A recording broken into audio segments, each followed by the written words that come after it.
So this is what I'm thinking is that so for the platformer game, as insane as that we're putting in a cart system in, right? I'm looking at the issue that you have here with not turning off the collision, right? Is that what you said, Alex? Or did you turn off? Okay. Yeah. So so my thoughts on this are for the game for the students, we could just have a car with a character in it. I mean, I'm not doing two-seated vehicles. Is that it? I mean, do you see what I'm getting at? So if the car, so when they touch the car, the player disappears, but there is a player in animation that's an avatar. But you get what I'm trying to say here, right? Yes, but I will use the same scripts. So one of the things that I will also probably refactor a little bit is this whole car thing, so that I can put it into the game. Okay, But, so one thing I gotta mention this. Now the only problem with what I'm saying could be harder. We do have customizable textures as an option. We have textures that can be changed.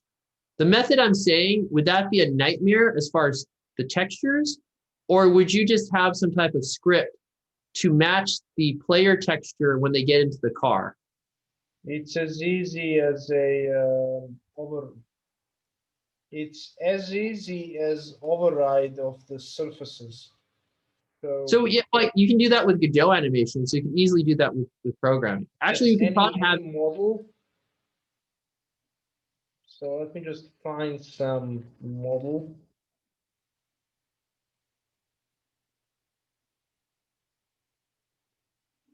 So let's use the depot because I know the open anyway.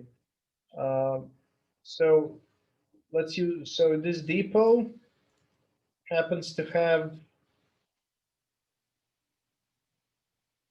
a material that can be overridden, or you can go into the mesh and you can override the surfaces directly. So Well, no, I know. I do that with animation, the animation player all the time. So my point is that if the method I'm suggesting is that instead of having it being the player is teleported in the car and we can see them, I'm suggesting we have a car that when the player makes contact with it, it disappears the player controller, and you really just have like what looks like their avatar in the car. Does that kind of make sense? yes, I can just add a line of code that hides these characters in the other game, and that will do that. Oh, okay. And then when that avatar pops in, since we're using the same mesh, it would just change their mesh based on who the player is. So that's what I mean. The second part, it's kind of hard, right? You're going to have somewhere in the game, it's going to have to somehow keep storage of what texture they're using. Yeah, it And then can be done. It would take a little bit of programming, but it can be done. Yeah. I know it can be done, but how much programming? I'm not being unrealistic. So about a day for basic implementation, but I would then probably try to make that, you know,